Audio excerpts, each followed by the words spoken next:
കോതമംഗലം ചേലാട് റോഡിന്റെ BMBC tarring തകർന്നു. ഇലവുംപറമ്പ് ഭാഗത്താണ് ടാറിംഗ് പൊട്ടിപ്പൊളിഞ്ഞിരിക്കുന്നത്. ടാറിംഗ് നടത്തി 2 വർഷം മാത്രം പിന്നിടുമ്പോഴാണ് തകർച്ചയുണ്ടായിരിക്കുന്നത്. ടാറിംഗ് ജോലി നടക്കുമ്പോൾ തന്നെ നിലവാരമില്ലെന്ന പരാതി ഉയർന്നിരുന്നു. നവീകരണ ജോലികളുടെ കാര്യക്ഷമത ഉറപ്പാക്കാൻ അധികാരികൾ ശ്രമിക്കാതിരിക്കുന്നതിന്റെ ഫലമാണ് ഇപ്പോഴത്തെ തകർച്ചയെന്ന് കോൺഗ്രസ് ആരോപിച്ചു. കോതമംഗലം ചേലാട് റോഡിന്റെ ടാറിംഗ് ആധുനിക നിലവാരത്തിലുള്ളതാണെന്നായിരുന്നു അധികാരികളുടെ അവകാശവാദം. എന്നാൽ 2 വർഷം പിന്നിട്ടപ്പോഴേക്കും തകർന്നു തുടങ്ങിയിരിക്കുകയാണ്.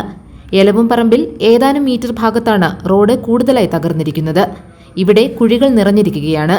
ഓരോ ദിവസം കഴിയുന്തോറും തകർച്ചയുടെ വ്യാപ്തി കൂടിക്കൊണ്ടിരിക്കുകയാണ്.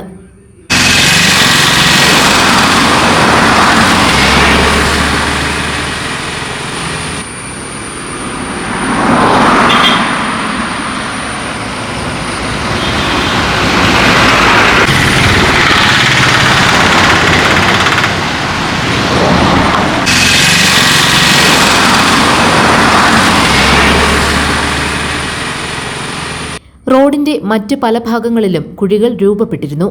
ടാർ മിക്സ് നിറച്ച് കുഴികൾ മൂടിയാണ് പരാതി ഒഴിവാക്കിയത്.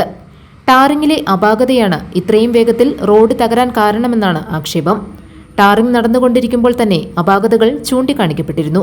മഴയത്ത് പോലും ടാറിംഗ് നടത്തുകയാണ് ചെയ്തത്. മേൽനോട്ടത്തിന് ഉത്തരവാദിത്തപ്പെട്ട ഉദ്യോഗസ്ഥർ ഉണ്ടായിരുന്നുമില്ല. അധികാരികളുടെ വീഴ്ച മൂലമാണ് റോഡിന് തകർച്ചയുണ്ടായതെന്ന് കോൺഗ്രസ് മണ്ഡലം പ്രസിഡന്റ് സണ്ണി വർഗീസ് ആരോപിച്ചു. റോഡിന്റെ ഇരുവശത്തും കട്ടിംഗ് നിലനിർത്തിയതിനാൽ അപകടങ്ങൾ പതിവാണ്. എത്രയും വേഗം റോഡിന്റെ ശോച്യാവസ്ഥയ്ക്ക് പരിഹാരം കാണണമെന്നും അദ്ദേഹം ആവശ്യപ്പെട്ടു. 5 വർഷ ഗ്യാരണ്ടി ആയിട്ട് മുന്നോട്ട് പോയി റോഡ് വികസനം നടപ്പിലാക്കുമ്പോൾ ആ ഗ്യാരണ്ടിക്ക് അനുപാതികമായിട്ടുള്ള പ്രവർത്തനങ്ങളോ അതിൻ്റെ കാര്യക്ഷമതയോ ഉണ്ടാകുന്നുണ്ടോ എന്നുള്ളതിൽ ഉദ്യോഗസ്ഥന്മാർ പരിശോധിക്കുന്നില്ല.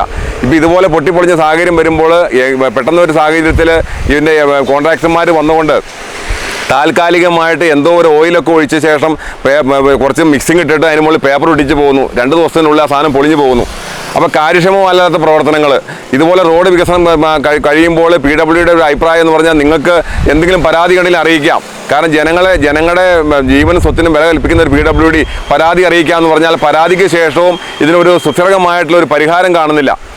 അപ്പോൾ നമ്മൾ മനസ്സിലാക്കേണ്ടത് ഇതുപോലെ റോഡിൻ്റെ പ്രവർത്തനം മുന്നോട്ട് പോകുമ്പോൾ 5 വർഷത്തെ ഗ്യാരണ്ടിയാണുള്ളത്. ഈ 5 വർഷത്തെ ഗ്യാരണ്ടിക്ക് 1.5 വർഷത്തിനുള്ളിൽ റോഡ് പൊട്ടിപ്പൊളിഞ്ഞു പോകുന്നു. ഇതിന് കാര്യക്ഷമമായിട്ടുള്ള ഒരു ഉത്തരവാദിത്തത്തിലേക്ക് PWD പോയില്ലെങ്കിൽ ശക്തമായ സമരപരിപാടിയായിട്ട് ഇന്റർനാഷണൽ കോൺഗ്രസ് മുന്നോട്ട് പോകും. കാരണം ജനങ്ങളുടെ ജീവനും സ്വത്തിനും സംരക്ഷണം കൊടുക്കുക എന്നുള്ള ഒരു ബാധ്യത സർക്കാരിനുള്ളപ്പോൾ അത് പാലിക്കുന്നില്ല എന്നുള്ള കെടുകാര്യസ്ഥയാണ് നമ്മൾ സംജാതമായിരിക്കുന്നത്.